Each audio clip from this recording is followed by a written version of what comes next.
Buenas a todos, me llamo Vinicius, soy del canal Disecando la Medicina y hoy tuve el privilegio de hablar con un gran maestro argentino. La verdad es que voy a resumir su histórico, si no me quedaría un mes hablando. Gabriel Aranalde es un médico nefrólogo, doctor en medicina, con postdoctorado, varias posgraduaciones.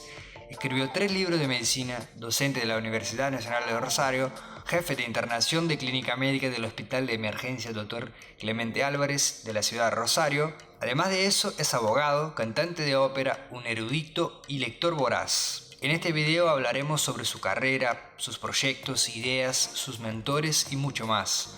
Al final haremos una reflexión al respecto del gran fisiólogo francés del siglo XIX, Claude Bernard, reconocido por establecer las bases de una medicina experimental.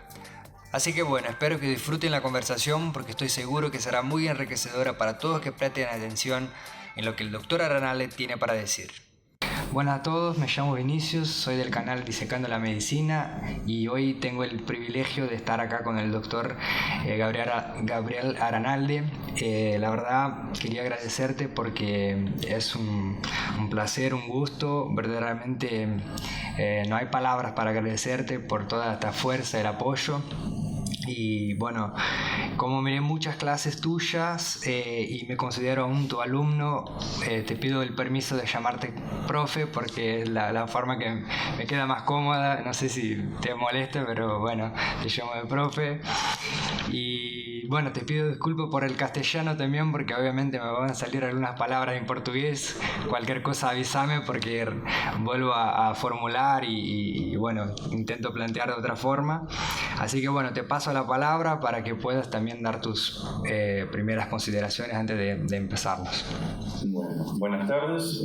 Primero te agradezco, Vinicius, enormemente la oportunidad de poder estar acá con vos y de poder expresar un poco ideas en comunes y algunas que quizás no lo sean, pero me siento realmente honrado de tu invitación, así que el agradecido acá soy yo. Vamos a dar vuelta a la situación. Lo contrario. No, en serio. Muchísimas gracias por estar. Así que bueno, cuando vos quieras empezar, vámonos más y estoy a tu disposición. Bien.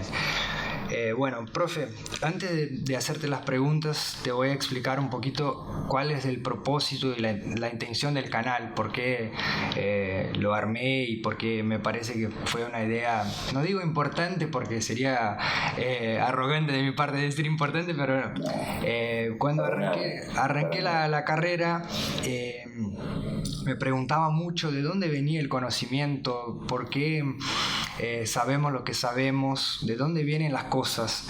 Y siempre uno a veces piensa que las cosas son obvias, o sea, no, el corazón late, no, el sistema arterial venoso, como si todo fuera obvio y siempre la humanidad siempre supo, pero la verdad que no es así la cosa. La humanidad siempre sufrió mucho para descubrir las cosas, hay mucho esfuerzo humano de generaciones que no se conocieron pero trabajaron juntas para el mismo propósito de descubrir una cierta verdad, no digo una verdad absoluta, pero algo más cercano a la realidad. Y me pareció que hay mucha gente que vivió en el pasado y que tiene historias increíbles que pueden inspirarnos, que pueden ayudarnos a querer ser mejores personas. Y la idea era justamente traer la vida de estas personas para nosotros que somos estudiantes y queremos hacer lo mismo que ellos hicieron al pasado. Entonces es una inspiración a veces ver la vida de ellos. Obviamente uno aprende también por los errores, porque no solamente hacen cosas buenas, obviamente los seres humanos se equivocan también. Y bueno, la idea fue principalmente traer las personas del pasado, decir de dónde viene la historia de la medicina. Yo me puse a estudiar bastante, obviamente no sé mucho, pero lo poco que sé quise compartir con los demás.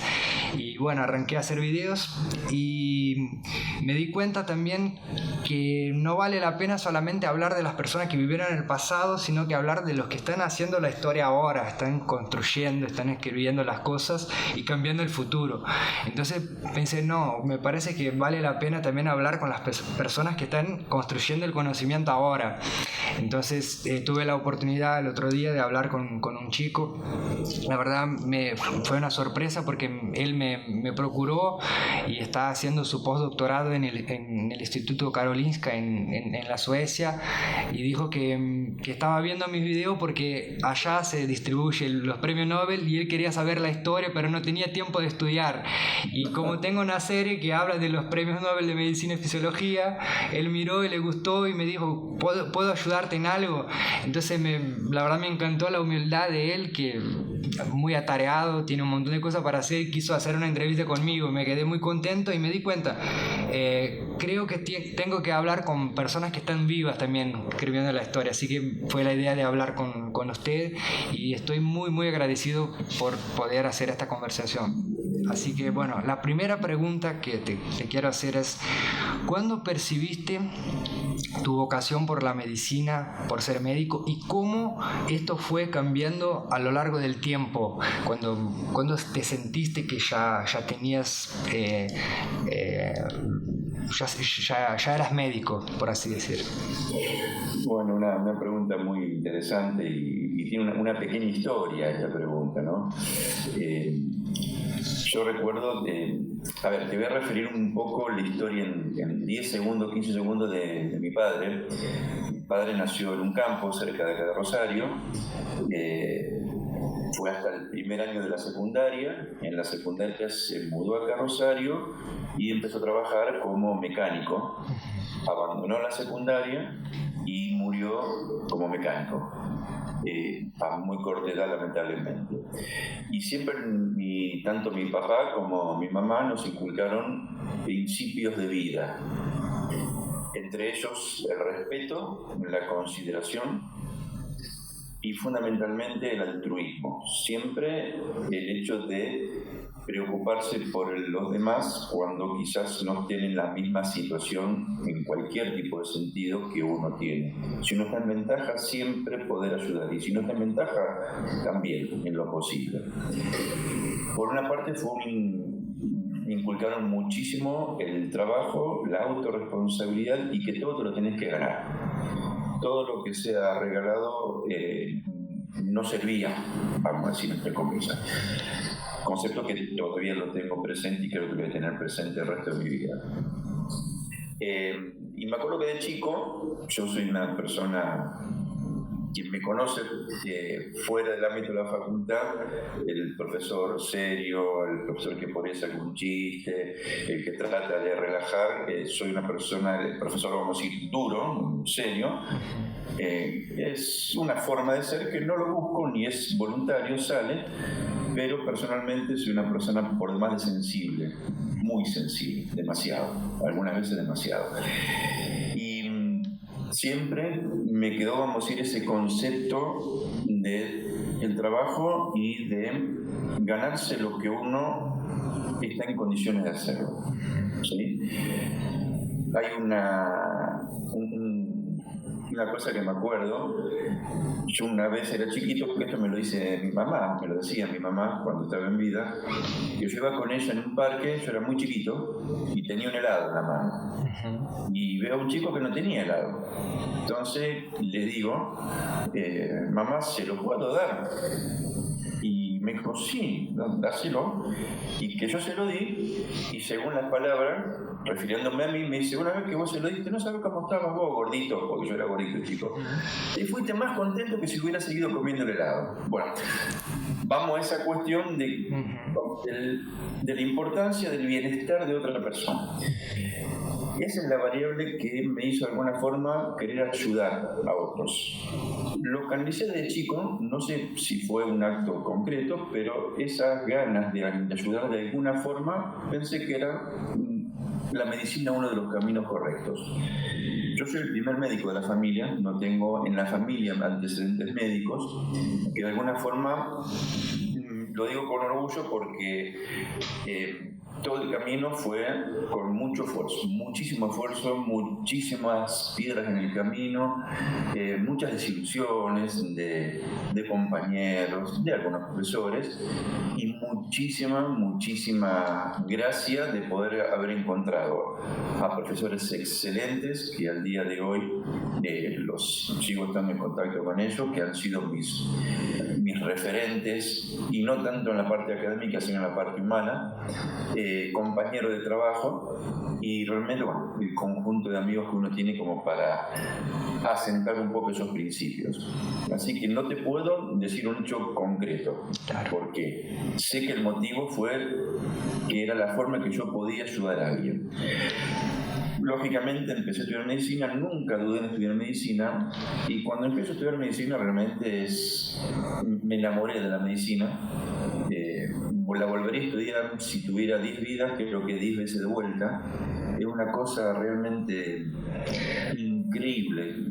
Lo que sabemos de medicina no es prácticamente nada. Sí. Prácticamente nada. No sé si me querés preguntar algo. No, yo iba a complementar con una cuestión. O sea, nació la voluntad, el deseo, justamente de un principio, obviamente no consciente, pero totalmente hipocrático, ya de querer ayudar el prójimo, de querer darse para ellos, y primero no tanto con un conocimiento técnico que después la facultad de medicina, tus estudios te trajeron, pero antes había un principio ético que tu familia te pasó, te regaló, y sin esto no se puede hacer nada. Entonces está muy bueno de eso estoy remarcar. Absolutamente convencido, y lo que soy, mucho, poco, lo que sea, se lo debo 100% a mis padres, y voy a estar agradecido eternamente a ellos.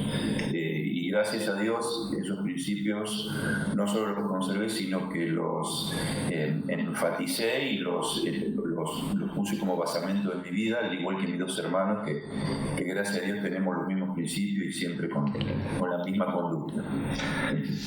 Y después, cuando arrancaste en la carrera, ¿te surgió esta gana de entender la realidad, o antes ya eras curioso, ya querías saber cómo funcionaban las cosas? ¿Cómo surgió el deseo del conocimiento también más puro? Digo. Sí, eso fue decir, desde que tengo uso de razón, que siempre desarmaba las cosas, así tenía los retos de mi madre, mis hermanos me ayudaban a desarmar las cosas, hemos desarmado, me acuerdo, en esa época, que estoy hablando, yo nací en el año 68, así que estoy hablando del año 70 y pico, 80, que desarmábamos incluso hasta lo que nosotros teníamos en ese momento que llamábamos combinado, que era para escuchar discos de vinilo con dos parlantes, todo en un solo mueble, que un día desarmamos todo, o que pudimos desarmar, y estar enchufado. Y esto mucho por recordar también a tu padre, que también desarmaba las cosas en el auto. Posiblemente. Y él siempre me decía: vos, hijo, estudiá lo que te gusta. Lo que te guste. Me decía: nunca estudies mecánico, algo que te guste mucho. Pero vos estudiás lo que te gusta. Y bueno, evidentemente, si le hice caso, tuve una orientación de mis padres inigualable, gracias a Dios. Así que sí, muy curioso desde chico, muy curioso en todo. ¿Y cuándo pudiste como que canalizar esta energía y esta gana de conocer las cosas en la investigación científica? ¿Cuándo fue la primera vez que pudiste participar de un trabajo? No sé, ¿cuándo te acercaste a esta parte de... No digo tanto en la parte de la facultad de la cursada normal, digo en investigar algo, en acercarte, y bueno. Recuerdo que fue en la secundaria que teníamos una materia de biología, y tuvimos varias docentes y nos insistían mucho en esto de lo que yo entendí después, que eran elaborar hipótesis, elaborar suposiciones. ¿Por qué pensás que esto funciona de tal forma? ¿Por qué, como vos dijiste, por qué el corazón late? ¿Qué es lo que hace que el corazón lata? Y obviamente no a este nivel, pero eran cuestiones más sencillas y más quizás de la naturaleza, del medio ambiente. No recuerdo un trabajo concreto, pero sí recuerdo que fue en la secundaria, en los primeros años, y Y en los últimos años, donde yo ya no tenía ningún tipo de duda que iba a seguir medicina, más que todo por esto del tema de, yo tengo una gran seducción por lo desconocido, por lo que no se sabe. Me apasiona siempre, que leo mucho del universo y que no entiendo nada, pero leo, en algún momento entenderé. Yo creo que no estamos capacitados para entender semejante... compleja la realidad. No, somos insignificantes, somos realmente insignificantes. Pero a partir de ahí fue el punto en el cual yo empecé, no a investigar experimentalmente, pero sí a leer, a tratar de empezar a conectar por mí mismo, ¿no? ¿Y cuál fue el primer pensador así que vos pudiste leer o pensar, me gustaría hacer algo semejante, o hubo alguno cuando chico, no sé, cuando arrancaste la carrera que... Sí, lo empecé curiosamente con algo biologista, empecé con algo filosófico. Y empecé a leer encima a Platón y Aristóteles, que era lo que tanto nos decían en la secundaria, tanto nos decían, voy a decir, bueno, voy a ver de qué se trata esto, porque realmente... Claro. Y hoy por hoy me di cuenta que cuando leí, no entendía lo que realmente ellos querían transmitir. Obviamente es un vocabulario no complejo, pero son ideas sumamente complejas. Hablando, por ejemplo, de Platón, que la verdad está en las ideas. Después Aristóteles es un poco más empírico, digo, no tanto empírico, pero tiene mucho de, como su padre también era médico y él le gustaba mucho la biología, hablaba mucho de la realidad, de las cosas más concretas, y como que Platón tenía las ideas más generales. Tiempo después entendí a qué se refería con las ideas. Para mí la idea eran pensamientos, no eran esos premoldeados, esos moldes a los que uno se tenía que referir para reconocer tal o tal cosa. Después me apasionó la famosa eudemonía de Aristóteles, el estado de plena felicidad. La excelencia. Claro, que en su momento, cuando lo relacionaba con el estado de plena felicidad, decía que no existía en realidad, porque no podíamos ser plenamente felices. Y a partir de ahí, bueno, exactamente el tema de la excelencia, y empecé a dar cuenta que lógicamente somos seres multivariables, multidisciplinares, que necesitamos de muchas cosas para poder acercarnos en forma muy tibia a lo que realmente las cosas son o que uno cree que son, ¿no? Porque uno tampoco puede estar seguro de cómo son las cosas. Uno tiene cierta idea, ciertas orientaciones, ciertas hipótesis que pudo o no haber demostrado, puede o no creer. Hay cosas que quedan en el empirismo y no en la racionalidad. Entonces, bueno, ahí tenemos justamente ese juego que es lo que siempre me sedujo tanto, ¿no es cierto? De ir del empirismo a lo racional y más ahora en clínica médica, siempre estamos entre esos dos extremos, si no empírico racional, y en el medio, ¿qué hacemos en el medio? Es sumamente interesante, realmente es increíble la mente humana, es una cosa que está fuera del raciocinio entenderla. Y para no salir mucho de esto de que dijiste de Aristóteles, tengo una pregunta para hacerte. Si yo te muestro acá, porque tengo ya armé más o menos una pregunta para guiarme, Dale. Y no, si te muestro acá, vos dijiste de Aristóteles y yo puse acá justamente una frase de él que tiene que ver con una observación que hago de tu persona, y no solamente yo, porque muchos compañeros de la facultad que conozco y que también admiran mucho tu trabajo siempre se preguntan ¿cómo Aranalde hace tantas cosas y algunas tan distintas de una forma tan excelente? Y hay una frase de Aristóteles que me gusta mucho, que siempre me quedo pensando, voy a decir en castellano, la sé en portugués, no sé si me va a salir mal, pero dice que nosotros somos aquello que hacemos repetidamente, y la excelencia entonces no puede ser un acto, una acción, y sí un hábito, sino un hábito. O sea, uno no puede ser un buen buen médico un día, no puede atender bien un paciente un día. Hay que atender todos los días bien para ser excelente y vivir con la hegemonía, como dijiste. Pero cuando uno hace una cosa solo, o por ejemplo, soy médico, es como que no digo más fácil, pero sí, más fácil uno alcanzar una cierta excelencia. Pero ser médico, abogado, investigador científico, cantar ópera, o sea, son cosas muy difíciles que toman mucho tiempo y bueno, no es fácil desarrollar a un nivel de excelencia y mantenerlas en el tiempo.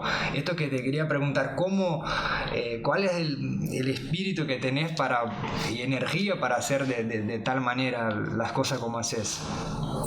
Mira, yo quiero aclarar para todos los que escuchen después esto que no está nada preparado, son cuestiones absolutamente espontáneas de las dos partes. Y no tengo una respuesta concreta de cómo hago, no, sinceramente nunca me he puesto a pensar cómo hago esto. Me nace por una cuestión de ganas, de espíritu, nada más. Siempre tengo algún motivo. Por ejemplo, medicina es lo que ya hablamos inicialmente. Yo cuando empecé medicina y terminé la carrera, empecé la residencia, me anoté en la Facultad de Derecho, porque hay una cosa que jamás toleré ni voy a tolerar, que es la injusticia. Lo cual me hace quedar bastante descolocado en cualquier sociedad, ¿no? Pero yo no soporto, no es una cosa que no puedo procesar la injusticia.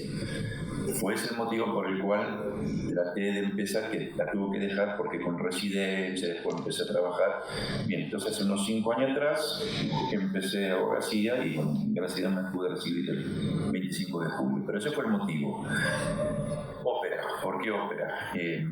Si bien medicina me llena el alma, la música para mí es la esencia del alma. Yo no puedo estar sin música. Mi abuela, mi madre cantaron siempre en coros de ópera. Yo antes de empezar a estudiar medicina entré en el coro estable de Rosario que dirigía Cristian Hernández Larguía, premiado internacionalmente. Tuve 30 años seguidos y en forma simultánea empecé en el coro de la ópera de Rosario, que todavía estoy, y ahora vamos a cantar la ópera Aida de Verdi la semana que viene, en 10 días. Eso es una cuestión de espiritualidad profunda, pero a ver, yo digo que siempre la espiritualidad no es una sola variable, sino que es un conjunto de variables, y creo que para mí la música me toca la fibra de la parte esencial o medular de la espiritualidad. Me conmueve, sinceramente me conmueve. Y por otra parte, la investigación fue muy ligada por la curiosidad que siempre tuve. Del momento que pude llegar a hacer algo de investigación, sí lo hice en forma paralela con medicina. Por eso después hice el doctorado, el postdoctorado y todo lo demás, pero una cuestión también de simple curiosidad, pero siempre con respeto al sujeto experimental. Yo estoy con muchas limitaciones y muy en desacuerdo con la experimentación en animales. Muy en desacuerdo, de plano rechazo la experimentación animal, menos en humanos, obviamente. Pero ese es el factor limitante. Yo sé que la investigación no hubiera avanzado tanto si no hubieran sacrificado. Muy compleja pero esa es mi postura, que obviamente puede estar absolutamente equivocada. Yo digo mi postura y yo estoy firme en mi postura y la voy a seguir manteniendo. No quiero decir que sea la verdad en absoluto. Es mi forma de pensar y mi forma consecuente de actuar en relación a esa postura, no de ser.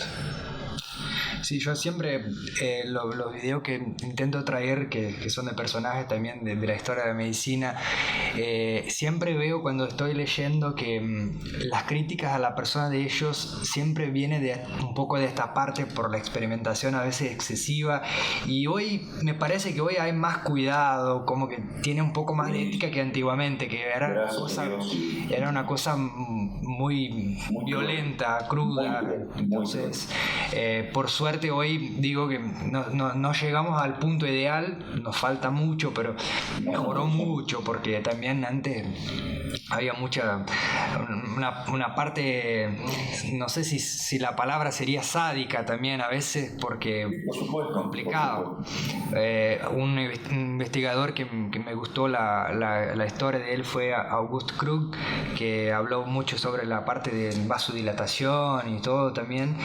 Trabajó con un montón de cosas y él dijo una frase que para cada problema del cuerpo humano hay un animal que va a responder en un experimento. Hay que encontrar el animal. Entonces él incitó mucho la pesquisa y mucha gente le criticó por esto, porque justamente animales que no eran usados empezaron a usar de forma excesiva, entonces sí, complicado. Sí, es muy complicado y por eso quería dejar mi postura, que estoy de plano en contra de utilizar. Hoy por suerte me parece que hay más modelos que podemos usar que no son animales, más de forma... No, gracias a Dios. Gracias a Dios. Y más allá que también hay, al menos acá en Argentina, no conozco el derecho comparado si es, pero ya tenemos también, por suerte, leyes de protección animal. Si bien siempre estuvo la famosa ley Sarmiento, se ha utilizado mucho, nos falta respetarlas. Lo digo de forma muy sarcástica esto, pero bueno, al menos tenemos algún motor que se han actualizado las leyes y se está prohibiendo experimentación en animales con fines médicos. Y profe, me parece también otra cosa que me doy cuenta, porque me gusta admirar personas que merecen ser admiradas. Me gusta, la verdad, me parece que hay mucha gente que ve a las personas que están haciendo cosas buenas y no sé si tienen envidia y no, porque no, este es así, siempre critican sin fundamentación. Y bueno, pero siempre que veo los grandes médicos del pasado, siempre veo que tiene una formación muy humanística también, no solamente lo técnico. Entonces lo que usted estaba planteando era justamente esta formación en la abogacía, la justicia, que está totalmente asociada a la medicina también, porque uno de los principios es no hacer el mal, o sea, es un principio de justicia. También la parte de la música, también el alma, también te acompañan en Instagram, estás siempre leyendo literatura, filosofía, cosas distintas. Esto te quería consultar, ¿te parece que hoy falta una formación más humanística a los estudiantes, tener más oportunidad de desarrollar una parte no tan técnica, pero también, obviamente, el tiempo es complicado porque es una carrera pesada, hay muchos contenidos, pero ¿te parece que tendríamos que desarrollar algo para mejorar esto? ¿O qué te parece? Mira, yo te agradezco la pregunta. Importantísimo esto que estás diciendo. Y sí, totalmente de acuerdo. Totalmente de acuerdo. Hay un dicho, un meme que está dando vueltas por internet hace un tiempo, que dice que el que no es buena persona no puede ser buen médico o buen profesional. Y lo conoce quien lo escribió, sinceramente, pero me encantó. Yo personalmente podría haber hecho muchísimas cosas más en la medicina, y me refiero específicamente desde el punto de vista económico. Yo personalmente elegí ser empleado estatal. Tuve la oportunidad, gracias a Dios, y tanto en la parte asistencial como en la parte académica. Así que mis sueldos son fijos y, como sabrán, los sueldos no son altos. Entonces, uno también tiene esa idea de que el médico gana mucho. En mi caso particular, gano lo necesario para vivir bien, no sufrir necesidades ni nada. Pero tampoco me sobra la plata, en absoluto. Entonces, vamos a decir, eso se compensa con la tranquilidad que yo tengo interiormente de poder haber ayudado espiritualmente a la mayoría de los pacientes. Esto antes yo no lo decía porque me parecía que era una especie de alabarme a mí mismo, y no, yo creo que hay que decir todas estas cuestiones, y está absolutamente lejos del objetivo de autoalabanza, porque yo detesto hablar de mí mismo, pero acá me parece que viene bien la relación. Creo que hay que tratar de ayudar a todos, porque el el paciente cuando va con el médico fundamentalmente deposita no solamente el cuerpo, sino todos sus sentimientos que el cuerpo lleva en sí mismo. La vergüenza, el dolor, la angustia, el pudor. Porque uno nunca va contento al médico, sino va al médico porque una afección o un miedo tiene. Entonces, no, yo también te hablo de pacientes. Yo de chico tuve varias internaciones. Una, tuve hasta el síndrome bulímico hemolítico, que estuve a punto de morirme de chico. Tuve 2 o 3 operaciones y yo siempre fui muy miedoso. Y cuando iba al médico yo necesitaba, de chico, necesitaba una contención afectiva. Que yo veo en general que también, es verdad, si uno a lo mejor no tiene un sueldo fijo, tiene que trabajar con obras sociales, donde tiene 10 minutos para cada paciente, lamentablemente tampoco se le da el tiempo necesario por más que el médico quiera. ¿Sí? Entonces, un poco de cada lado, pero yo creo que es muy bueno de cada uno de los médicos tener esa humanidad. Es una ciencia netamente humanística, ya. Así que por eso coincido pero plenamente con que debería también darse cuestiones humanísticas en todo esto. El problema, si bien vos dijiste que es una cuestión también de tiempo, pero después en la práctica creo que está al mismo nivel o incluso muchas veces más que lo netamente orgánico. Porque yo lo he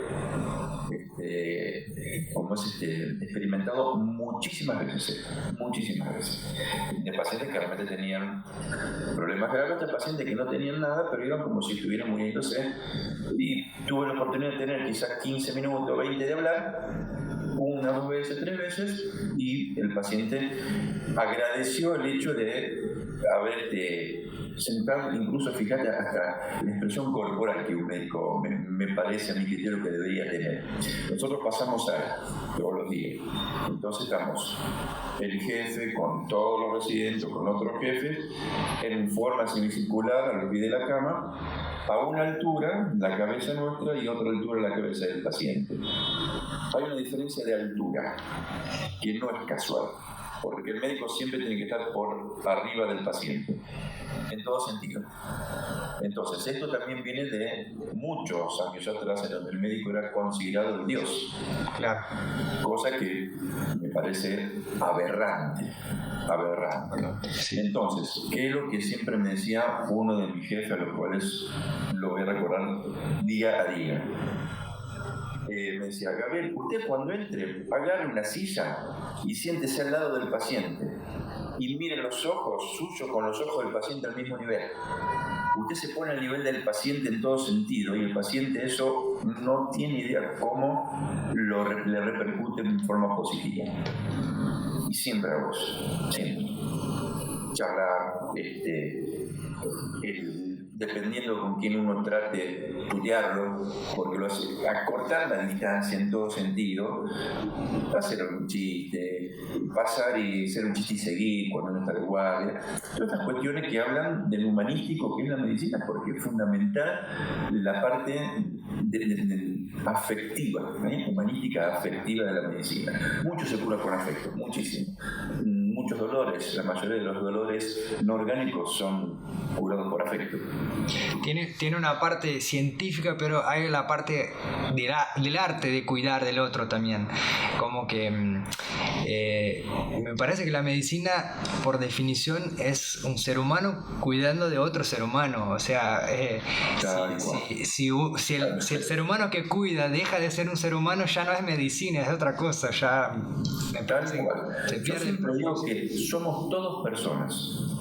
Entonces, cuando uno se dirige a otra persona, se dirige efectivamente a otra persona. Es por demás de obvio y por demás de difícil de alcanzar esto. Es una obviedad. Es como la famosa verdad de Pedro Grullo que le dice. Pero muy poca gente se dirige no solamente a la relación médico-paciente, porque fíjate que en cualquier parte del mundo, en cualquier tipo de relación interpersonal, eso se olvida. porque automáticamente aparece la jerarquía, automáticamente aparece la discriminación, la diferencia, yo soy mejor, yo soy peor, vos sos gordo, yo no soy flaco, entonces es mejor ser flaco que gordo, el gordo no sirve, la mujer es más débil, entonces no tiene tanto derecho como el hombre, el negro es el esclavo. Quedan todos esos fantasmas que son aberrantes, obviamente que son todos aberrantes, pero es muy difícil hablar de persona a persona. Yo me acuerdo en mi residencia que al principio yo no podía hablar, siendo R de primer año, no podía hablar residente al tercer año si no pasaba el de segundo. Entonces quizás perdía tiempo buscando al residente tercero, al de segundo, para que le comente al de tercero. Es patético, es un sistema patético. No irse al otro extremo, como también ha pasado, y pasa por ahí, falta de respeto, no dar las directivas, no acatar las directivas de ahí que tienen más experiencia. Es decir, por eso digo, yo por ejemplo, y es verdad esto, en el hospital yo me llevo en general bien con el 95% de las personas en el hospital. Hay un grupito que obviamente no, siempre va a tener un grupo que se llama normal. Pero de las que me llevo bien, la mayoría son enfermeros y mucamas. Y con los médicos un grupito muy particular que son mis amigos míos. Pero yo generalmente me llevo mucho mejor con los enfermeros, bioquímicos, mucamas, brazos, camilleros, que con mis propios padres. Porque tengo siempre esto obviamente de mi padre, y perdón que traiga a mi padre porque realmente quiero dejar una referencia enfática con cómo fui formado, ¿no? Siempre me decía esto: respeto es persona a persona. Si no entendemos esas cosas, ya estamos perdidos. Me parece genial y... Me pasa con los alumnos. Claro. Y esto yo digo alumnos por una cuestión genérica. Sí, pero... Que no le digo, para mí son los chicos. No, pero es tal cual. Y una reflexión que estuve pensando otro día, que hay un médico que acompaño allá en Brasil y él le gusta también hacer reflexiones y todo, y un día yo la verdad no conozco mucho la biografía, pero él estaba hablando de la vida de Wilhelm Osler, y hablando que Osler tenía una relación con sus alumnos residentes de una forma que era una amistad casi familiar, porque ellos salían a tomar café, les invitaba a su casa, y yo estuve pensando, este tipo de relación es casi impensable en los modelos de hoy, porque realmente, obviamente, las cosas son muy distintas de aquella época, pero uno pensar que un tipo que es considerado uno de los padres de la medicina moderna tenía este tipo de actitud de acercarse a los pacientes, también la forma de estudiar, que decía que uno tiene que primero estar con el paciente y después agarrar el libro, o sea, primero el paciente, tenés que ver lo que él siente, y hoy no sé si es tanto así, es difícil poner en práctica un modelo, pero me parece lindo cuando se pone en práctica, me parece. Cuando se logra así, y aparte la satisfacción de uno, ¿no? De sentirse también uno, porque desde el otro lado, en este caso de mi posición, es muy bueno saber que uno hace sentir bien al otro, claro. Y eso automáticamente también te hace sentir bien a vos, porque el otro también te trata bien a vos. Sí.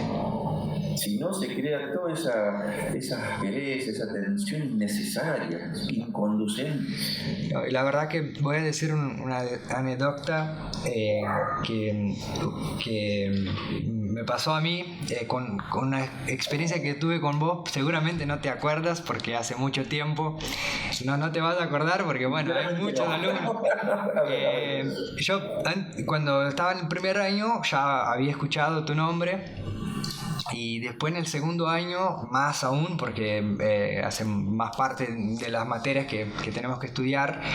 Y me acuerdo que un amigo mío rendió con vos y no aprobó, pero salió de la mesa encantado porque me decía, vos no tenés idea del respeto que te trata, de la forma, el cariño. O sea, yo reprobé porque no estaba preparado y me siento muy bien porque a veces salgo de la experiencia de no aprobar mal porque me dicen o me tratan mal y todo, y con vos pasó totalmente al revés. Y después pasó un tiempo, yo rendí la materia de trabajo y tiempo libre con vos, y yo me acuerdo siempre de algo que me motivó mucho para continuar estudiando, porque me dijiste una cosa que no me voy a olvidar, que fue: no sé cómo estás estudiando, pero continúa así que está perfecto, continúa así que está muy bien. Entonces yo me quedé con esto, y cómo hace la diferencia cuando un docente da un apoyo a quien está empezando, está arrancando una carrera, hace totalmente la diferencia. Y a veces una palabra... Es fundamental reafirmar lo malo y lo bueno.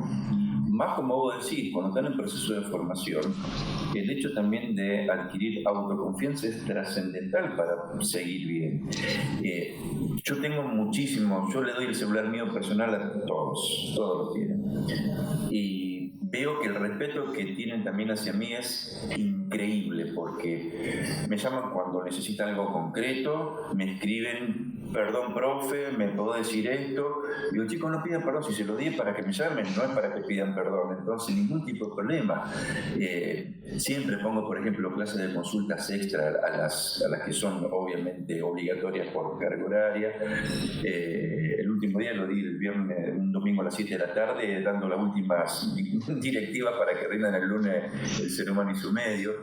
Pero siempre le digo, chicos, primero que no se pueden dejar tratar mal. Yo sé que hay personas, porque han tomado conmigo gente que ha tratado mal. A mí me parece que eso, más allá de ser una bajeza por parte del docente que trata mal a un alumno, me parece que no debería permitirse. Lo que pasa es que operativamente no tenemos medios para poder controlar a cada docente. Te imaginas que es imposible.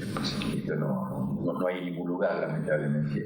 Y gente, yo siempre digo que donde hay un grupo de gentes, siempre hay buenos y malos. Es imposible que no haya buenos y malos. Habrá más buenos o más malos, y a nivel docente pasa lo mismo.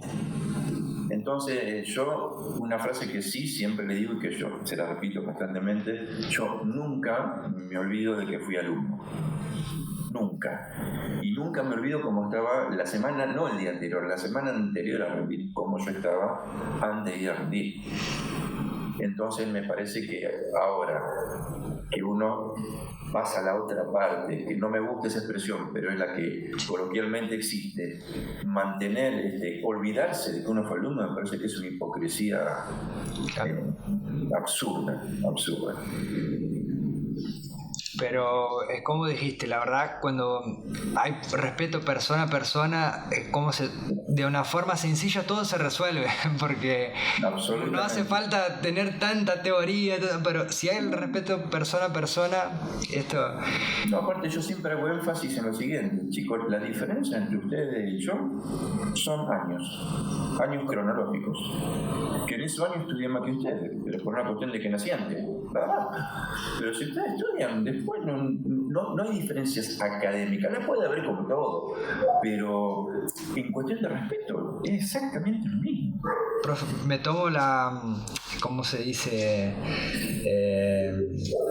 Bueno, no quiero estar en desacuerdo con vos, pero... No, pero por favor, bienvenido a desacuerdo, dale. Quería decirte que está bien lo que decís, me parece bien, pero yo tengo una opinión que hay personas que justamente pueden incorporar de forma habitual esta forma de querer siempre hacer lo mejor que puede todos los días. Todos los días se despierta por la mañana y bueno, voy a hacer mi mejor. Y hay gente que, por ejemplo, empieza la carrera. Nosotros a veces como estudiantes hay momentos que estamos en la carrera y no estamos dedicando el tiempo que necesitamos.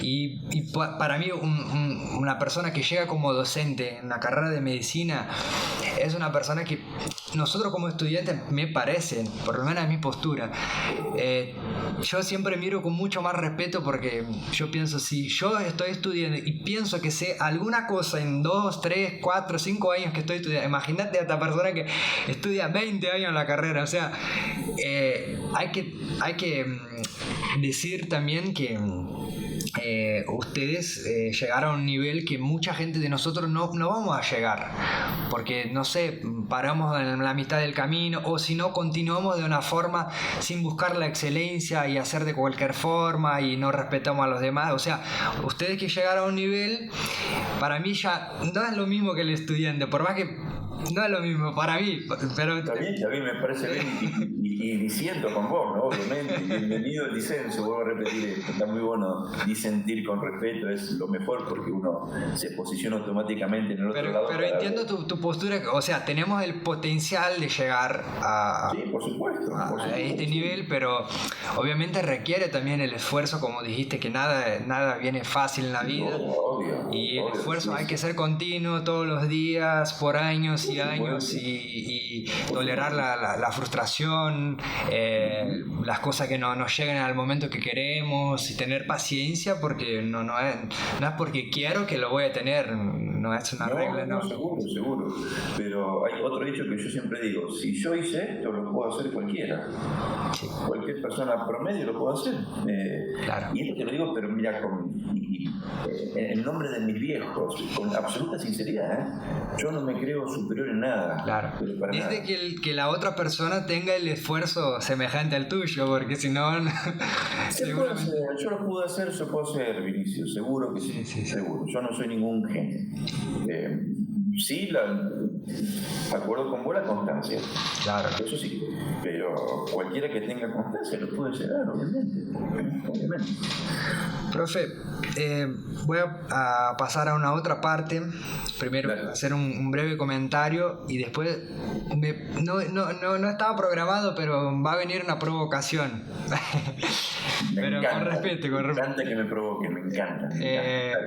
Yo me acuerdo cuando estaba también en el segundo año, hace un tiempito, y cuando llegué a la materia del ser humano y su medio, nosotros hablábamos con los chicos que ya estaban en el cuarto, quinto año, y nos decían más o menos algunos consejos para cómo pasar de año y todo, de aprobar una materia. Y ellos decían: no, vos podés estudiar fisiología de donde quieras, podés estudiar de Guyton, de Husserl, de Guénon, pero si querés realmente, no solamente aprobar, pero entender la fisiología realmente de forma detallada, tenés que leer el libro de Aranalde, porque está muy bien escrito. Esto es lo que pasaba entre nosotros, te cuento, porque... Y bueno, yo tomé en serio el consejo, la verdad, estaban absolutamente correctos lo que dijeron.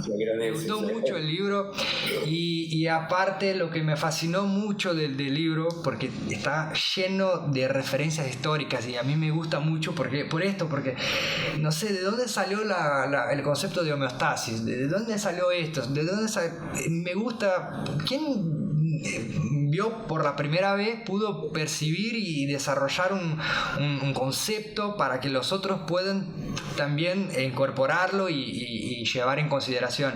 Entonces yo me acuerdo que cuando me empecé a leer, ya más o menos me gustaba mucho la historia de la medicina, y una de las primeras frases es una definición no sé si era de homeostasis, pero de Claude Bernard, que es justamente una de las personas que vamos más o menos charlar ahora, y él creo que desarrolló una nueva manera de pensar la medicina, no solamente la parte experimental, pero también epistemológica, un hombre de ciencia bastante importante.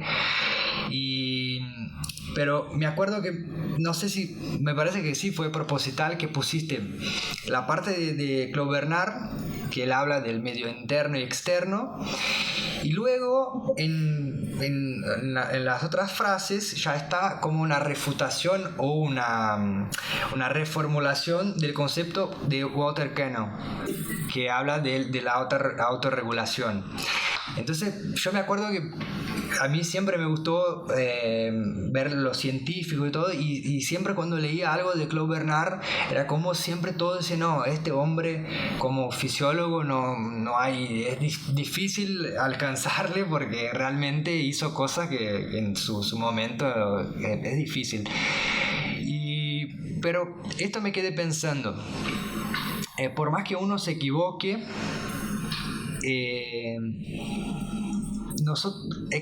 lo que estoy intentando plantear es, mucha gente mira lo que las personas hicieron al pasado, plantearon cosas. Por ejemplo, Galeno, voy a dar un ejemplo concreto. Galeno fue un médico que vivió un siglo después de Cristo y planteó cosas de la fisiología que hoy miramos y decimos, no, pero esto no hay cómo. Pero él estaba solo desarrollando una cuestión y abriendo una discusión. Y esto quería preguntarte, ¿te parece que Claude Bernard, por más que se equivocó en algunas cosas, generó una nueva medicina, un otro patamar, por así decir? Sin ningún tipo de duda, sin ningún tipo de duda. Para mí hay algunos historiadores en la medicina, y utilizo la palabra historiador porque marca un hito en la historia de la medicina, también por sus acciones concretas. Y Claude Bernard fue por lejos, para mí, uno de los principales responsables en que la medicina haya tenido un punto de inflexión. Yo soy muy fanático de Claude Bernard en la parte académica. Ahora, sí, después la provocación viene en otra parte. Después vemos la otra parte que por ahí venía, bueno, te voy a dejar la provocación, me voy a referir solamente a la parte académica. Claude Bernard fue un médico que los padres eran vitivinícolas, o sea, eran del campo, y todo lo que hizo fue a pulmón, y fue en contra de sus maestros. El mentor de él, fue Magendie, que era pero un empirista nato, y ahí él empezó a cuestionarse. O sea que antes de ser, vos lo sabés porque estás en esto, pero antes de empezar medicina, era escritor de teatro. Hizo una obra. Hizo una cosa increíble. No, perdón que te interrumpa, dale. Pero lo que vos me estabas contando tu historia y yo estaba imaginando a Claude Bernard porque muchas cosas se asemejan, o sea, hacían cosas distintas, vinieron del interior, o sea... Bueno, mira, ahora caigo en la conexión, sinceramente. Y bueno, cuando empezó en medicina, que es francés, tuvo a Magendie como mentor, y que él daba, me acuerdo que lo que leí en su momento, de que Magendie daba una hipótesis y a la clase siguiente experimentaba para ver si era verdad o no, y que cuando salía mal se reía mucho de sí mismo. Entonces por eso hablaba del empirismo fundamentalmente, y no del racionalismo, que es el extremo. Entonces era sobre la experimentación. Eso fue lo que a Claude Bernard le empezó a hacer ruido. Le digo, pero ¿cómo? Entonces hay que hacer algo diferente de esto, porque hay cosas que no me cierran. Y ahí empezó con la filosofía. Entonces tiene muchísima impronta filosófica, ¿verdad? Muchísima impronta filosófica. Y quedó, después de mucho tiempo, estuvo en su momento también compartiendo el positivismo con Comte, el vitalismo de Villard, es decir, tuvo un montón, y encima también tenía mucha influencia de lo que era toda la ciencia romántica a través justamente del racionalismo. Entonces tenía esas cuatro cosas, esas cuatro tendencias filosóficas, y hay un libro de la bibliografía rural que dice perfecto, que quedó equidistante de las cuatro: del positivismo, del empirismo, del vitalismo y del positivismo. Entonces, lo que el tipo hizo, Bernard, fue una cosa que si hoy un médico hiciera algo parecido en nuestra sociedad, sería otra que Einstein. Y también estaba, no sé si acá, no sé si en español también hay el concepto del mecanicismo, también había en la época, ¿no? Sí, por supuesto. De Descartes y todo. Sí, totalmente. Y bueno, el aporte de Bernard a la medicina es interminable, desde cuestiones médicas hasta quirúrgicas y hasta humanísticas, que ahí está el punto en donde vamos a no coincidir con Bernard en la parte humanística, que era al final, para algo y no para al final de la vida intentó corregirse, como que claro. Intentó hacer una acción, pero dicen que fue más por su mujer que le obligó. No sé cómo fue la verdad. Lo que yo sé o lo que he leído es que Bernard fue el padre de la medicina experimental. Sí. Fue el que creó la medicina experimental para justamente refutar a Magendie, claro, que era el mentor de él. Pero claro, la medicina experimental era animales, matar animales, matar animales, matar animales. Por eso yo tengo una relación amor-odio con Bernard, con Claude Bernard. Cuando leo eso, para mí es inconcebible, incluso en un libro cuando él describe la famosa experimentación, dice que un hombre, un fisiólogo, cosa que ya aclaro que estoy absolutamente en contra de lo que él decía, lo que voy a reproducir ahora, pero algo parecido a esto. Un buen fisiólogo no tiene que escuchar ni los lamentos de los animales, ni tampoco los quejidos, y tiene que ser absolutamente neutro para su objetivo que quiera alcanzar. Es decir, que no le importaba directamente, despreciaba la vida de los animales. Que después nadie, en ningún libro te dice que experimentó con humanos, pero te lo deja ver. Porque lógicamente eso después, toda esa plataforma fáctica que él tuvo con la experimentación en animales lo tenía que trasladar a los humanos. claro. Y por eso ideó incluso algunos instrumentación quirúrgica, algunos abordajes que antes no tenía, y eso fue sobre humanos. En algún momento hay que hacerlo porque si no nunca lo aplicamos en humanos. Entonces ahí aparece un poco esta dicotomía entre qué es lo moral y lo inmoral. Claro. Ya no vamos a meter ahí porque no terminamos más. Pero más o menos eso fue lo que... y bueno, como te digo, Bernard descubrió la función digestiva del páncreas, el ácido clorhídrico en la digestión, en la cual basó su tesis doctoral, el simpático, el de la coagulación. Bueno, fue el que en su momento, si bien él no acuñó el término, pero introdujo el término de homeostasis. También en realidad el término lo acuñó, creo que Bannon, no me acuerdo bien, pero no fue seguro. No recuerdo bien quién fue el que acuñó el término de homeostasis. Algo parecido a Bannon. ¿No? Después te lo voy a decir bien. Yeah. Pero esto realmente, desde el punto de vista también médico, la parte de la endocrinología, porque él también estudió las glándulas que no tenían los ductos, los conductos, y entonces no eran exócrinas, y él, debe estar algún producto en el medio interno, en la sangre. La parte también de que yo estaba, cuando estuve investigando sobre la historia de la diabetes, cómo la fisiopatología cambió con el tiempo, los médicos pensaban que si había azúcar, glucosa en la sangre, era patológico, siempre patológico. Y él, cuando empezó a percibir que si dejaba a un animal en ayunas y medía la sangre, había azúcar y el animal no estaba enfermo. O sea, él que primeramente desarrolló el término de hay azúcar en la sangre y no es patológico, obviamente en un rango que no sea demasiado, pero se equivocó también porque él planteó que la diabetes sería principalmente la diabetes del tipo 1. Ellos no sabían que el páncreas era no sabían de la insulina, nada, y él pensaba que era una actividad excesiva de las enzimas que degradaban el glucógeno, y la glucosa aumentaba demasiadamente y bueno, se iba por la orina y todo, y había las 4 P que ocurren, pero realmente no es porque se equivocó en esto, que no sabía mucho para la época, y también esto que a veces hablo con algunos amigos que empezaron a leer algo sobre la historia y vean la persona del pasado y dicen, pero ¿cómo voy a admirar a esta persona si se equivocó? Pero abrir la discusión, esto me parece genial, que nadie estaba mirando esto, y cómo uno empezó, para mí, la importancia de él viene mucho por el modelo, la forma de pensar, también de hacer hipótesis, de probar en experimento para después hacer replicación y todo, pero también en la parte de mirar a lo que nadie está mirando. Esto me parece... Bueno, vos fíjate que él fue también el padre del procedimiento científico, del método científico en realidad. Claro. Popper agarre, pero él, Claude dijo, hay 4 fases en cualquier experimentación, y lo primero que dijo fue la percepción por los sentidos de un hecho.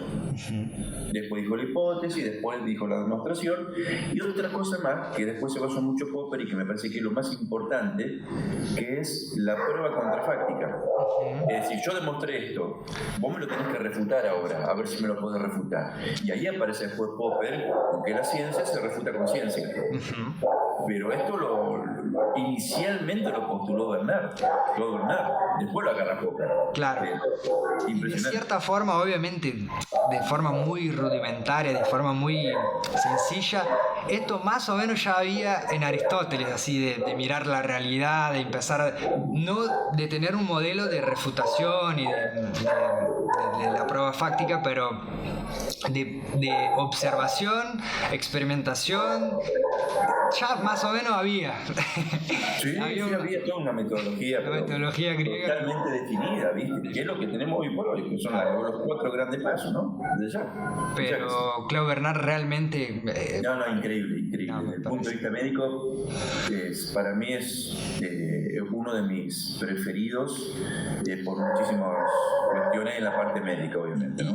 Y esto me parece, no sé, dentro de la historia de la medicina, que él no tiene tanto prestigio como otras personas. Por ejemplo, él vivió muy cerca de Pasteur, vivieron en la misma época, franceses los dos, y uno ve la historia de la medicina. Pasteur, Robert Koch también pusieron la medicina en otro patamar por el tema de la microbiología, la parte de las vacunas, y bueno, muy muy importante, pero no veo las personas hablar tanto de Claude Bernard en el mismo patamar. No sé si porque la metodología científica como que no queda para el grande público, por así decir. Las personas no quieren saber el experimento final y el planteo práctico, pragmático. No sé si es esto también. Totalmente. El tema es que la mayoría de la gente no médica que está fuera de la ciencia no sabe ni tampoco tiene por qué saber cómo se llega a un resultado.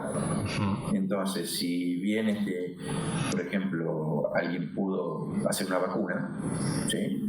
No sabe lo que hay atrás de eso, y si no hubiera estado todo perfectamente articulado, hubiera sido un hallazgo o no se podría haber hecho toda la prosecución para llegar a ese objetivo, que es la obtención en este caso de una vacuna, por ejemplo, o cualquier otro logro médico. Pero esto ha ordenado y le ha dado seriedad, y fundamentalmente lo que le ha dado es significación estadística con el tiempo, no en ese momento, que es lo que a nosotros nos permite tener capacidad de discernir entre lo que leemos que puede llegar a ser cierto o no cierto, o hasta qué punto confiable o no confiable, cosa que antes no estaba, pero que deviene todo el planteo inicial. Claro, el control de las variables que está presente en fundamental. Bueno, mira, Claude Bernard, por ejemplo, fue el primero que introdujo, o al menos, no sé si fue el que lo acuñó, pero que introdujo el término de la variabilidad interindividual. Después apareció la variabilidad intraindividual. Pero él decía, ¿por qué un mismo experimento en 2 animales diferentes me dan resultados diferentes?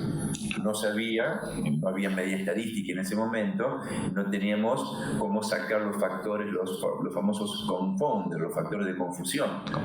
Entonces tenía una causa y un efecto y punto, y no sabía las variables intervinientes que modificaban. A partir de esa variabilidad que había entre individuos, dijo, pero pará, yo tengo el mismo estímulo, pero tengo respuesta diferente frente a 2 individuos de la misma especie. Entonces, evidentemente, hay algo diferente entre individuos de la misma especie. Y esto es lo que aparece como la variabilidad interindividual. No es realmente... Y esto lo estamos hablando en el año 1800. Sí, no. Y ahora... O sea... Sí, no. ¿Cómo? Me quedo sin palabras, me enteré que no. No, la verdad es imposible describir la genialidad de este tipo. Es una cosa increíble, increíble. Profe, te hago una aportación a tu pensamiento ahora. Sí, por supuesto, vale. Porque el otro día que estuve hablando con este chico que está allá en Suecia, me estaba contando de la diferencia que ellos tienen en relación a la estructura. Yo no conozco mucho estructuralmente ni cómo es en Brasil o acá en Argentina, cómo es la investigación científica a respecto de recursos, pero él estaba diciendo de su experiencia en Brasil y su experiencia allá. Y dijo que la velocidad que ellos pueden hacer un experimento, por ejemplo, que él es veterinario, pero trabaja solamente con investigación, no trabaja con la parte clínica. Sus padres son veterinarios clínicos, pero él se fue más para la parte de investigación. Bueno, no te va a gustar mucho porque él trabaja con animales, obviamente, pero bueno, te comento solamente como pensando en esta parte de variabilidad. Él me estaba diciendo que ellos habían empezado un experimento con roedores y que eran 70 animales, nacieron los 70 en el mismo día con el mismo peso, 1 gramo de diferencia entre los animales. O sea, la muestra que pueden lograr hoy con recursos, obviamente con mucha plata y todo, pero yo me pongo a pensar, imagínate Claude Bernard con una estructura semejante. ¿Qué haría este hombre? Tenés razón, es un planteo excelente que no lo quiero pensar porque me vuela la cabeza, en este momento me va a explotar el cráneo. No, impresionante. Un tipo con esa característica y con esa potencialidad, con estos recursos que tenemos hoy por hoy, y por eso para mí son seres de otros planetas. No. ¿Y cómo te relacionas? ¿Qué conflicto de representación tiene como imagen la figura de Claude Bernard para vos por estas dos condiciones de ser un gran científico, un curioso, obsesivo que busca conocer la realidad y hace cosas geniales, pero a la vez trabaja de una conducta que no te gusta? No, para nada. No, pero yo creo que lo importante es poder diferenciar. No soy partidario del que dice que el fin justifica los medios. Yo creo que en cada situación hay que analizarlo muy particularmente y con un contexto de cada una de esas situaciones. Claude Bernard se separó de la esposa, lo que dice esto ya más cholulismo que otra cosa, pero se separó de la esposa porque la esposa y la hija estaban a favor de los animales. Es más, cuando se separan, la esposa y la hija hacen o fundan un hospital para animales.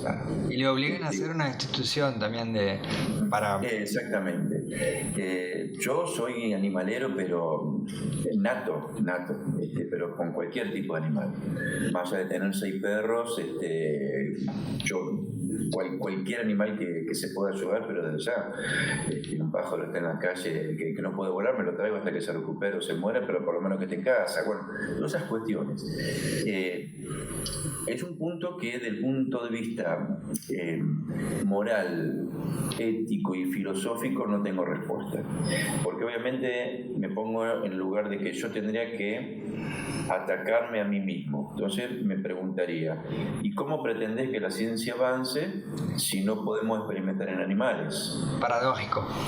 Yo contestaría, prefiero que la ciencia avance lo que tenga que avanzar por una cuestión cuasi inercial y respetar la vida de los animales. Entonces automáticamente me atacaría de vuelta y diría, ¿y si vos tenés un familiar cercano que se está muriendo y que la única salvación es experimentar en animales? ¿Qué harías? Y ahí me están poniendo entre la espada y la pared. Entonces yo no tengo todavía un posicionamiento concreto y sólido. La contradicción la voy a tener, yo la vamos a tener mucho en realidad. Para mí la vida se tiene que respetar en todas sus formas. Soy muy respetuoso de la evolución natural de cada uno, Si uno está enfermo, evidentemente está la medicina que puede ayudar. ¿Hasta qué punto la medicina puede ayudar? Y cuando la medicina no puede ayudar, ¿puede seguir ayudando para que no sufra más, o sí o no? Entramos en todo el tema de la eutanasia, que es otro tema muy amplio, pero que también a su vez eso tiene contradicciones morales y filosóficas. Entonces, del momento que la moral no es una ciencia exacta, que la filosofía dista años luz de ser algo exacto, vamos a tener siempre esas contradicciones, esas disquisiciones. Yo pienso que uno tiene que tomar una postura, que obviamente va a ser criticable por otro, obviamente que sí. Por ejemplo, a mí, yo soy muy creyente, era muy católico, dejé de ir a la iglesia porque la iglesia como institución no me importa, no estoy de acuerdo en muchas cosas, pero rezo todos los días, más aún después de que estuve en terapia por el COVID. Yo soy absolutamente creyente. Entonces me decía, ¿cómo alguien tan científico puede ser creyente? Y es una frase que siempre sostuve, que esto no la leí, que es una frase mía, que yo dije que el día que la ciencia me puede explicar absolutamente hasta mi última duda, recién voy a dejar de creer en Dios. Pero me tenés que explicar hasta mi última duda, y en forma concreta. Yo sé que eso va a ser imposible, entonces no es imposible creencia, conciencia. Me parece que una cosa suple la otra, pero... Para mí, yo estoy totalmente de acuerdo, porque hubo una época que estuve leyendo más cosas de la parte más cientificista. Por ejemplo, Carl Sagan, por ejemplo, me gustó leer sus libros, es un genio, pero cuando no sé cómo se llama en castellano, pero hay un libro que en portugués se llama como si fuera el mundo asombrado por los demonios, algo así, no sé cómo sería en castellano. Sí, ya sé, no me sale ahora, pero sé cuál es, sí.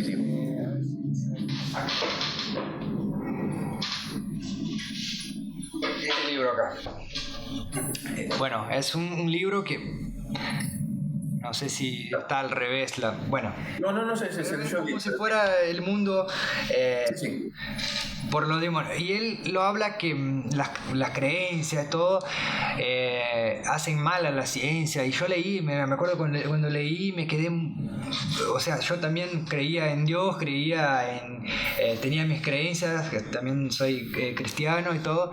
Pero en este momento, cuando leí todo eso y empecé a leer también la historia de la ciencia y todo, me puse a pensar, no, creo que no. Y después continué. Y después yo dije, no tiene nada que ver una cosa con otra, ¿no? Una cosa no impide la otra, no son... Pero claro, como que no son explosivas, como... Es lo que yo creo y lo que yo estoy absolutamente convencido, que no tiene que ver una cosa con otra, y si tiene que ver no excluye una con la otra. No excluye. Yo creo que puede estar muy relacionado y efectivamente lo va a estar, o lo debe estar, pero no una posición tan absolutista, claro, de que o es la ciencia o la creencia, no. Para mí son las dos cosas absolutamente compatibles. Había un científico, no me acuerdo si era Pascal, no me acuerdo el nombre, un científico que era más del área de química, y él decía que a la primera gota de agua que tomás de la ciencia, no vas más a creer en Dios, pero cuando terminás de tomar el vaso, volvés a creer más. No lo había escuchado nunca eso, qué linda paradoja, qué bueno. Sí, porque la verdad uno ve la complejidad de la realidad, las cosas. Obviamente hay cosas desarmónicas, pero hay una armonía en la naturaleza que uno se pone a pensar cómo todos los días hay un equilibrio sostenido en el tiempo que no se termina nunca, hace no sé cuántos millones de años. Es algo que realmente asombroso. No, pero aparte, te voy a repetir, uno trata de imaginarse la magnificencia de lo que es el universo y lo que nosotros como sistema solar representamos solamente en la Vía Láctea. Donde en la Vía Láctea hay miles de millones de sistemas parecidos al solar, y la Vía Láctea a su vez es un granito dentro de otros sistemas. O sea, es increíble, y por eso yo me río cuando alguien se siente que es importante. Por Dios, que el hecho de que vos te sientas importante habla pésimo de vos, porque si vos te sientes importante, que directamente no existís en el universo, pobre tipo, pobre tipa, qué sé yo, no sé, qué necesidad de sentirse importante para estar bien, ¿no? Porque lo mismo, y volviendo un poco a la medicina, el médico que se cree que es un dios porque se cree que sabe de medicina. ¿Cuánto sabemos de medicina? ¿Cuánto sabemos? Yo estoy convencido de que sabemos una infinitésima parte de lo que la medicina nos podría enseñar. Lo que pasa es que como Claude Bernard en su momento no tenía los medios, tampoco tenemos ahora los medios para ver las cosas que no podemos entender. Vos en la medicina habrán escuchado que antes para la neumonía le ponían una inyección, creo que era de, no sé, no era de permetrina, bueno, pero algo que producía un absceso en el glúteo. Se buscaba el absceso en el glúteo porque creían que el pus que se formaba chupaba el pus del pulmón y después drenaban el absceso. Entonces, en ese sentido, vos decías, pero una cosa, es una locura. Hoy le decís que es una locura. En ese momento era el mayor genio del universo. La sangría también que sacaban. A 1000 años se le van a cagar de risa lo que estamos haciendo nosotros. Sí. Y vamos a terminar como ridículos cuando nosotros en este momento creemos que somos lo más, no sé, increíble posible. Y terminamos siendo siempre algo insignificante, creído de que somos algo. Pero ahí me parece que hay una cuestión también que esto me encanta de la medicina, que me parece que es lo lindo también, que por más que no sepamos cómo funcionan las cosas, hay el coraje del personal médico de ir a enfrentar esta enfermedad, o sea, ayudar al prójimo sin tener las herramientas. Esto me parece hermosísimo también, que, o sea, hay la parte de la arrogancia de cuando pensamos que sabemos todo es feo, pero la parte que mismo sin saber vamos a intentar hacer lo mejor que podemos es lindísimo también. Eso es el motor del progreso en la medicina, la curiosidad y las ansias de conocer más y más a medida que también vamos teniendo los recursos necesarios para hacerlo. Si no, nos estancaríamos en algo y no podríamos evidentemente seguir. Me estaba acordando ahora también de una anécdota de un médico. No me acuerdo de qué nacionalidad era, capaz que sepas, Ignaz Semmelweis, que era un obstetra que en su momento él percibió que cuando las mujeres iban a tener el parto, cuando tenían con las enfermeras o con las parteras en la época, de 10 niños recién nacidos que nacían, 8 nacían bien, uno u otro que tenía alguna cosa, pero la mayoría vivía. Cuando nacían por los médicos hacían el parto, de 10 partos, 6 morían. Entonces él se quedó como nosotros somos los médicos, en teoría sabemos más, ¿por qué estamos matando a estos recién nacidos? Algo está pasando. Entonces él empezó también a hacer todo un planteo, observando, y él se dio cuenta que los médicos se quedaban haciendo autopsia y abriendo los cadáveres, salían de las cátedras de anatomía de su época, iban a hacer el parto con las manos sucias, y en la época no sabían de la microbiología y de todo. Claro. Y bueno, él se dio cuenta que no, las parteras al revés, tenían una higiene perfecta, todo limpito, haciendo de una forma. Bueno, y él dijo, no, lo que tenemos que hacer nosotros es limpiar las manos antes de hacer el parto. ¿Qué hicieron? Pusieron en hospicio, dijeron que estaba loco, no sacaron del puesto porque él empezó a pelear, y dijeron, no, nosotros somos hijos de Dios, no tenemos por qué limpiar las manos, nosotros somos la frontera entre Dios y los humanos, entonces ¿por qué voy a lavar mis manos? Y después pasaron 10 años que falleció, dijeron, no, este tipo tenía razón, pero... Como pasa siempre, ¿no? El reconocimiento tardío que le hacen a la mayoría, ¿no? Desde ya. Pero sí, la había escuchado esa historia, es cierto. Pero vos fijate, hay una evidencia y una diferencia que es bastante notable. Mirá, lo estamos hablando de un lavado de manos, que hoy por hoy se nos ocurre dudar de la eficacia.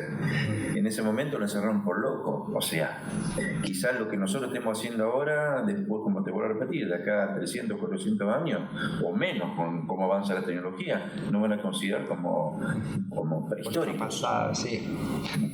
Seguro. Pero bueno. Es así, no es fácil.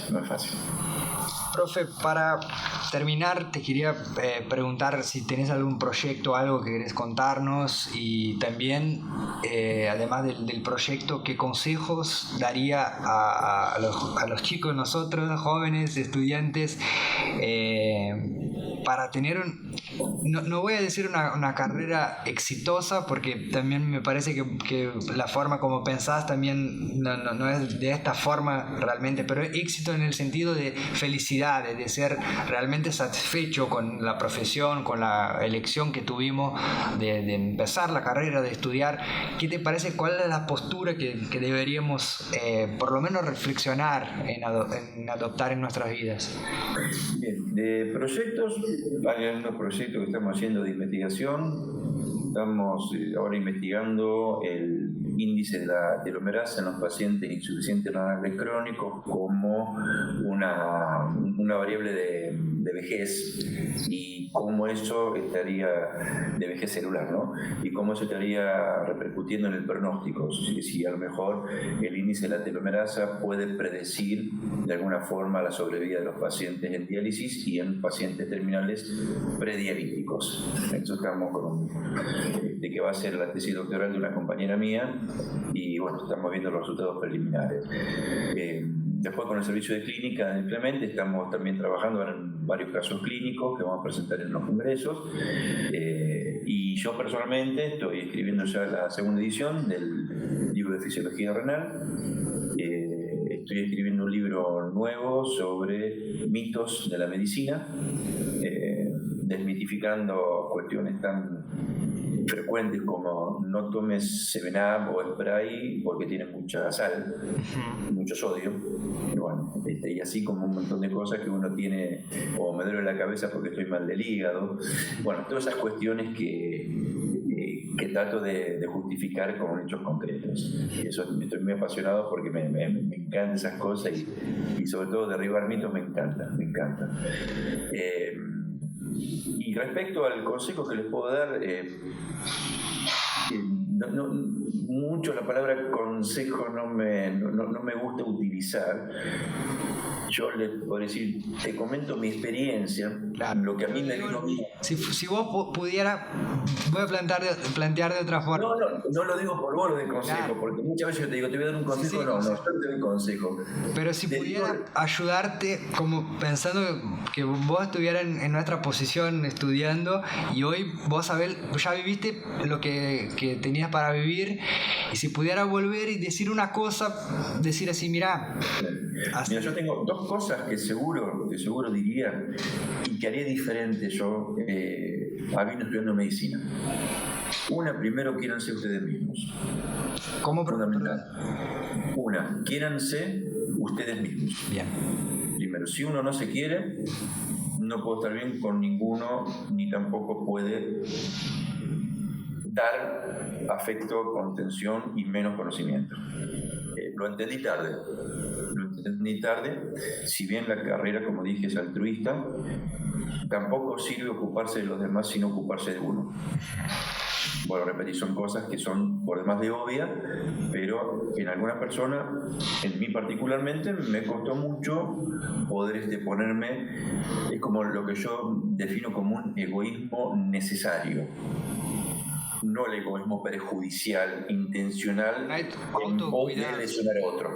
Si el egoísmo para estar uno bien, si uno está bien, tiene las puertas abiertas para poder extender ese bienestar, esa eudemonía aristotélica al resto de los demás, no solamente pacientes, sino también a todos tus seres queridos.